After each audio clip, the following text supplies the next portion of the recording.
Dieu des morts, je dirais plutôt Dieu des nigauds. Tradition d'Olympus commence en nous présentant l'héroïne au cœur pur, alias déesse du printemps, alias Cinnamon Roll Perséphone, qui se réveille dans le lit de Hadès. Ah ouais, après une fête sauvage de la veille, Perséphone sort de la chambre toute seule. Elle décide de sortir de la maison en silence, mais elle finit par se perdre dans le château de Hadès.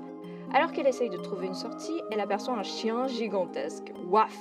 Mais bien sûr, même le gardien des enfers était bien obligé de tomber sous le charme de la déesse. Alors Hadès, un peu jaloux, le met dehors. Hadès et Perséphone apprennent à se connaître un petit peu plus en bavardant autour d'un café. C'est à ce moment précis qu'on apprend que Hadès est en fait un grand sentimental. Dieu des morts, je dirais plutôt Dieu des nigauds. Alors, après un moment romantique, allô les amoureux!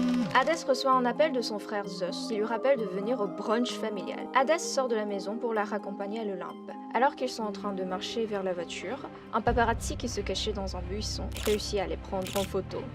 Et voilà le début du drame de ouf. Si vous voulez savoir comment leur relation va évoluer dans la version remise au goût du jour de la mythologie grecque, téléchargez l'application Webtoon et lisez la suite de Tradition d'Olympus. Faites-le pour elle. Webtoon